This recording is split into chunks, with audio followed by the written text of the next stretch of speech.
Hello, my name is Josh Amaral. Welcome to my literature review poster presentation. My dissertation is searching to find the comparative effects of slow tempo eccentrics versus loaded plyometrics, which really just means rapid tempo eccentric, in the lengthened position. And so looking at again what that slow versus kind of rapid eccentric tempo does with muscle strength, hypertrophy, and explosive power. This is my poster presentation.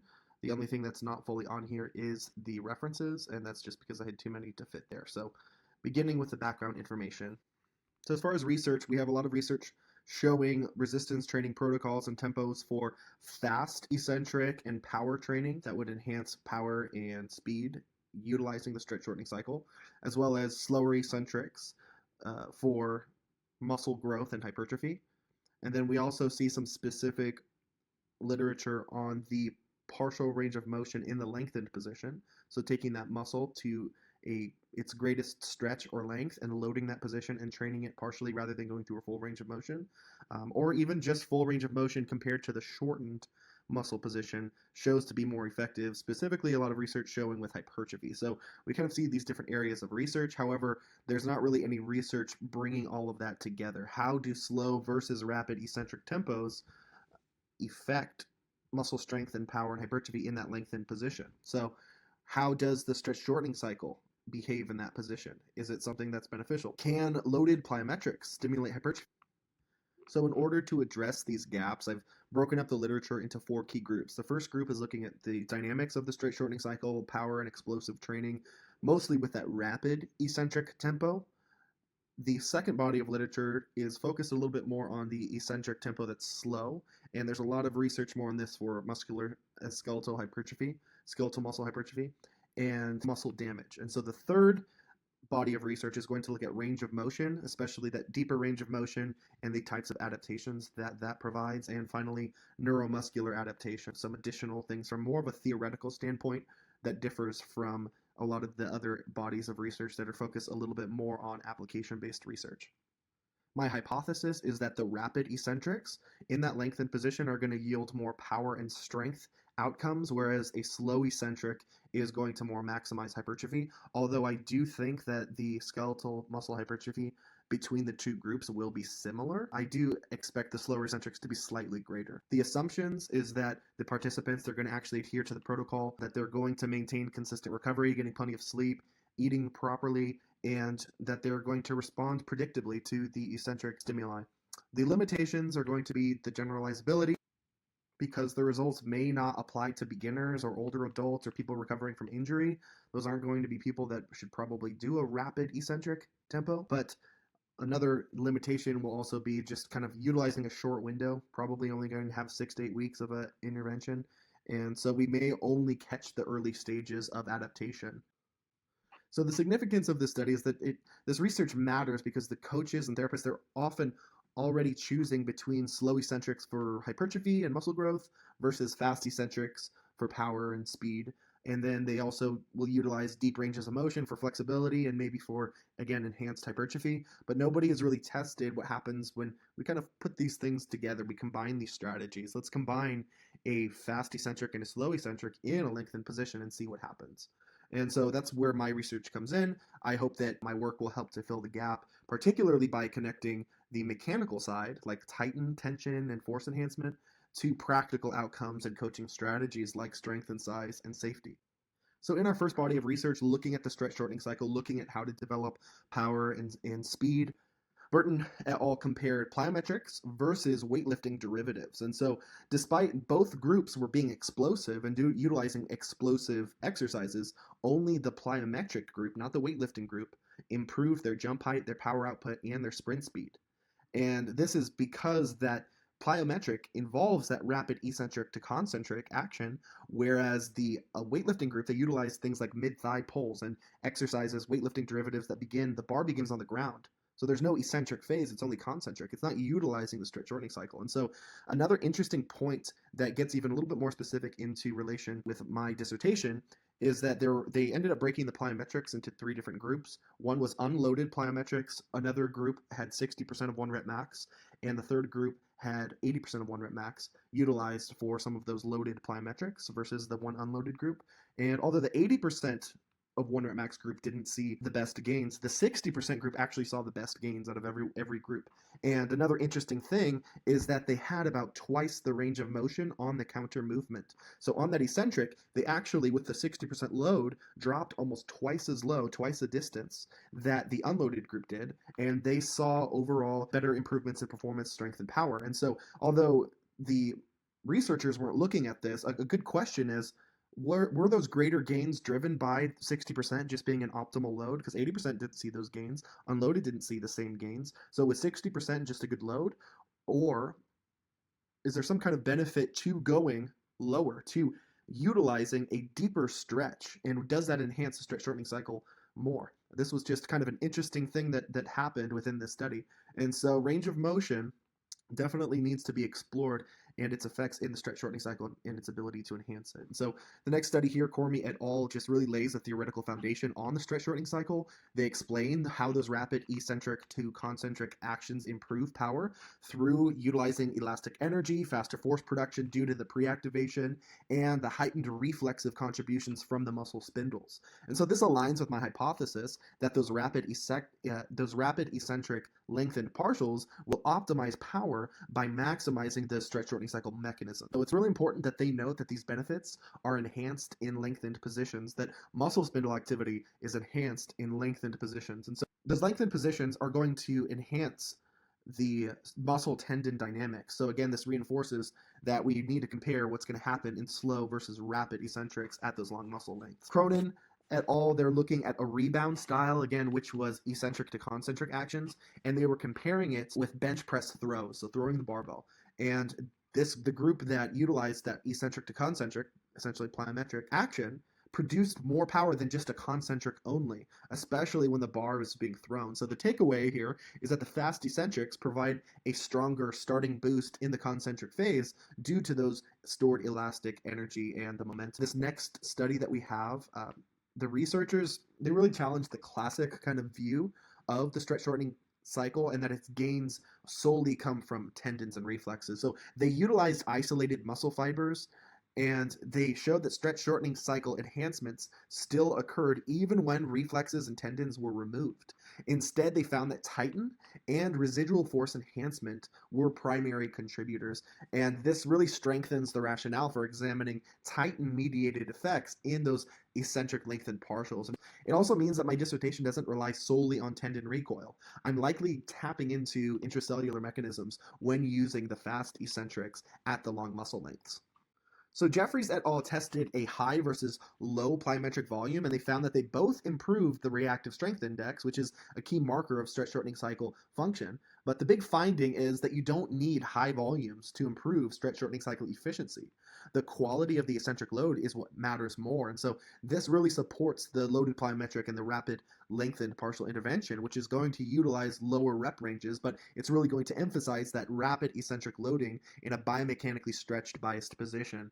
And the fact that the stretch shortening cycle capacity can improve with low dose, high quality movement really validates the focus on tempo and loading instead of just training volume. And this next study is very recent. Goking et al. It was really interesting. They isolated preload versus stretched induced effects during plantar flexion. And they found that the stretch shortening cycle contractions outperformed the preload only trials. So even when the force was identical at the start of the concentric, there was an extra 35% extra force that came from history-dependent mechanisms like the tighten engagement, not just the preload. So this really reinforces the belief that eccentric loading, particularly in that lengthened position, triggers adaptation beyond just mechanical tension. And so it really helps to explain why tempo and the position, the muscle length position, might yield different outcomes for slow versus rapid eccentrics. Cyber et al. 20 2021 provided a review showing that stretch shortening cycle forces increase with eccentric velocities, especially due to Titan's behavior. The high-speed stretches make Titan stiffer and more reactive, which enhance its energy return, just basically stiffening that spring. And that really creates a strong case for the rapid eccentrics, especially in those lengthened positions where Titan is more engaged. And it helps to explain why the rapid eccentric in the lengthened position might outperform the slow eccentric in the lengthened position in terms of power, since Titan's response is velocity sensitive, and it contributes heavily to performance in ballistic or reactive movements, which is largely where we're going to see our athletes. And the last study that I included on my poster presentation, there are quite a few more, but another interesting one was from Tomalka et al. 2021. They used skin fibers, and they showed that Titan, not cross bridges, was the main contributor to power gains during stretch shortening cycles, especially when the velocity was increased. And so even though myosin activity was chemically blocked, Titan still returned more energy at higher speeds. So this gives that molecular support to my dissertation's hypothesis that rapid eccentrics in that lengthened position are that they may generate more power and tension via Titan's spring-like behavior, and it justifies why comparing the tempo as a primary variable. The faster stretch creates more force, even independent of muscle activation. And so now in our second body of literature, we're going to be looking at eccentric tempo, usually in a slower tempo. And some of the more benefits and gains are focused with hypertrophy, with muscle damage, with anabolic signaling, and things like that. A lot of times when we're looking at these slow eccentric tempos. So it seemed to make sense to kind of divide this out from the rapid eccentric tempos that we saw in stretch shortening cycle and plyometric research. And so this first study by Esvito et al. 2022, participants trained both legs with different tempos, 2s and 4s eccentrics, and only the 4-second eccentric tempo led to significantly more hypertrophy in that vastus medialis. So this suggests that tempo might not just influence overall muscle growth, but also which regions grow. This is directly relevant to that slow tempo lengthened partial group, where the longer time under tension in that stretched position, it might drive deeper regional adaptations, especially in muscles with complex fiber arrangements like quads or hamstrings.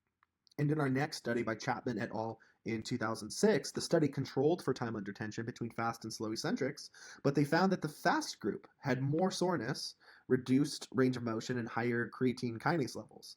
And it tells us that it's not just how long the muscles are working, but how violently they're stretched. And so for the rapid eccentric group, this reinforces the idea that rapid eccentrics in the deep range of motion won't just stimulate power, but they'll probably come with a higher remodeling and recovery cost, which matters for periodization and injury prevention. But it also suggests there may be some hypertrophic adaptations to a rapid eccentric tempo that maybe most people wouldn't think about or normally consider. Normally and traditionally, we'd consider that slow eccentric tempo more of that bodybuilding muscle growth tempo. But this interesting research from Chapman kind of shows that there is some muscle damage effects to that rapid eccentric tempo.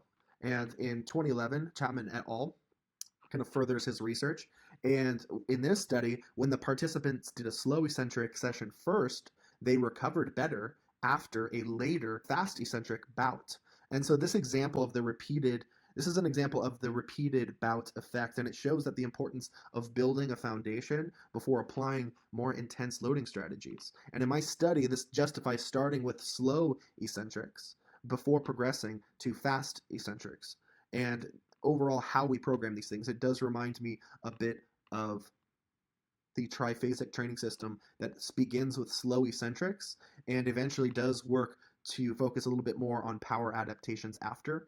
And I believe it will do that in like a 4-week period. And so we kind of see some of that research focusing maybe on slow eccentrics first and then progressing into fast eccentrics just as a programming periodization model may be what's most effective. And so in our next study by Lopez et al. In 2021, the big takeaway from this meta-analysis is pretty clear that mechanical tension, not load, is a primary driver of muscle hypertrophy, and it assumes that sets are pushed to or near failure. And so that's pretty huge for this study because we're not just manipulating load, we're also going to be manipulating tempo in the same position in my research. And so it really supports the idea that the fast versus slow eccentric tempos, they both can create growth as long as mechanical tension and muscle effort are high enough. And so in other words, it's not really about how heavy the bar is, it's about what the muscle underneath is doing and that almost that rate of perceived exertion. And finally, this last study that I have in here for the second body of literature, Pedrosa et al. In 2020. This study, it's one of the few that looks beyond volume, and it shows how even a small difference in the eccentric phase duration can change muscle activation levels. And so they utilized EMG to show that a 2-second change in tempo led to different motor unit recruitment. And this supports my hypothesis that slow eccentrics are going to create that more sustained activation, while the rapid ones may spike the tension and the reflexive engagement differently. And it tells us that tempo is that programming tool that has neural consequences. It's not just a matter of slower is harder. And moving on to our third body of literature that's going to be mostly concerned with range of motion, and specifically some of these are on lengthened partials. We're going to see kind of a theme that they're mostly concerned with hypertrophy.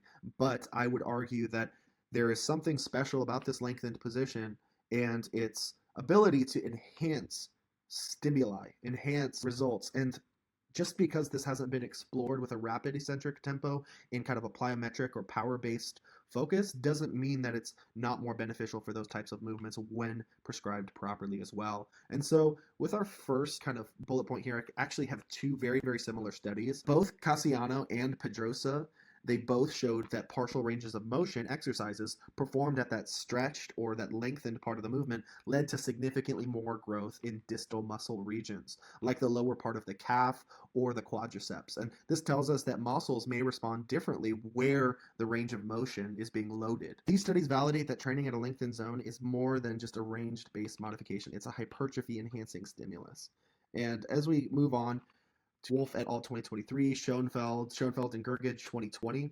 Again, we see that both of these reviews, that partial reps at the bottom or in that stretched position, they outperformed reps done just at the top part or the shortened position, as well as even in a full range of motion. And so the working theory is that tension is more pronounced at the long muscle length, which lines up with the molecular signaling pathways like mTOR activation and tighten engagement.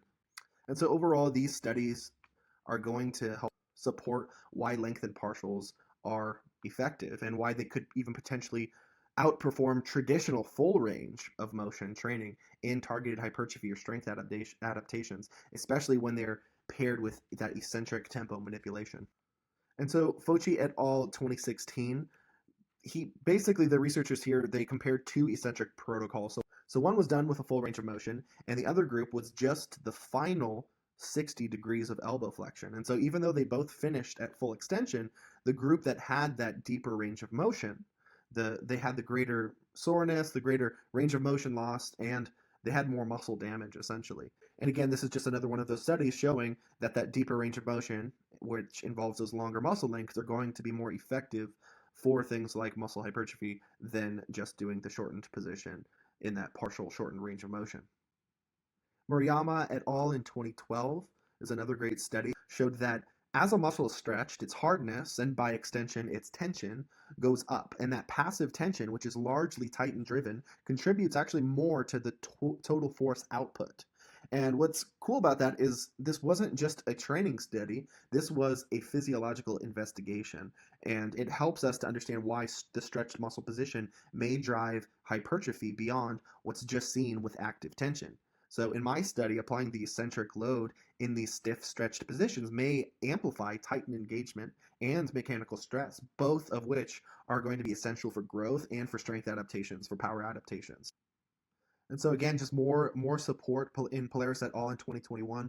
A lot of these studies you can see are actually within the last 5 years, very recent. But again, this study is actually a meta-analysis, and it found that full range of motion training produces better strength and hypertrophy results on average, but they do specifically point out in their meta-analysis that those studies that used partials in that stretched position are likely even more effective than full ROM.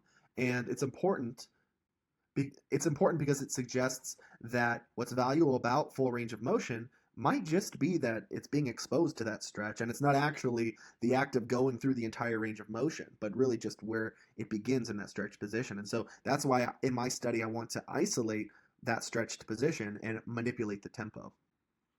So something that's really interesting also about Pedrosa et al. In 2022 is that one of the groups had an undulating range of motion, a daily undulating range of motion, and that group saw regional growth across the entire muscle. And so that may suggest that there may be a benefit to working these different ranges of motion. Maybe it's not just all about the lengthened position. Maybe there's also going to be times when we should train the shortened position. So in the final body of research, the fourth and final body of research, we're going to be looking at those neuromuscular and structural adaptations. And so Dr. Herzog out of the University of Calgary has been doing a lot of research on Titan and proposing actually like a third filament model. And so this recent study from 2022, this is really some of his foundational work, and he shows that when muscles are actively stretched, titin binds to actin and it stiffens, which means it resists the stretch more forcefully, and it contributes to residual force enhancement that persists even after that eccentric action has ended. And so this changes how we think about eccentric training. It's not just about tearing muscle for growth, it's also about creating lasting tension through molecular mechanisms. And so in my dissertation, I'm leveraging this by comparing those slow versus rapid eccentrics in that stretched position to see how these Titan-driven mechanisms respond differently under controlled tempos. And so the next study by Kruger and Coder in 2016, they framed in this study they framed Titan not just as like this passive spring, but it's a regulator of muscle remodeling. When you stretch it under load, especially during eccentric actions, it triggers and signals for protein synthesis and sarcomerogenesis. So actually triggering anabolic pathways here. But it also stiffens with repeated loading through phosphorylation, and it improves that force transmission and fiber stability. And so my slow eccentric protocol might engage this remodeling access more heavily through its increased strain duration, while the rapid eccentric protocol that I'm going to utilize might rely more on its elastic and reflexive qualities. And next, with Hoffman et al. In 2012, this is a really interesting research study because Hoffman used hill-type modeling to show that torque production is underestimated when we ignore how passive structures contribute at those longer muscle lengths. So they had a Model A and a Model B, but it was their Model B that was likely the more accurate one. And so this model accounted for fascicle shortening and Titan recoil. It predicted significantly higher torque values. And so it's a big deal for my dissertation because it supports the idea that eccentric training in that stretched zone and that's in that lengthened position recruits both active and passive elements of the muscle structure, and it does that more effectively, and it results in greater mechanical loading. And so this really aligns with the hypothesis that manipulating that tempo and that lengthened range will influence different force mechanisms, and ultimately it's going to influence different adaptations. And finally, Prochaska and Ellaway in 2012 had some very interesting eccentric tempo research. And overall, this review that they wrote, it helps to connect reflexive and proprioceptive aspects of eccentric training. Muscle spindles, they detect velocity and stretch, while Golgi tendons are going to gauge tension and modulate force outputs. During the rapid eccentric phases, these sensors will kick in more aggressively, enhancing neural drive, stretch reflexes, and they'll potentially increase the recruitment of high threshold motor units. And so my rapid eccentric group will likely experience an activation of these pathways more than the slow eccentric group, which could explain improvements in like the rate of force development and the explosive force output. Thank you for listening to my presentation. I'm definitely interested to hear what your feedback is and how I can improve this. I know it's very science heavy, so any way I can learn to communicate these ideas better, I would love your feedback. And so here's all of my references, and I look forward to your feedback. Thank you.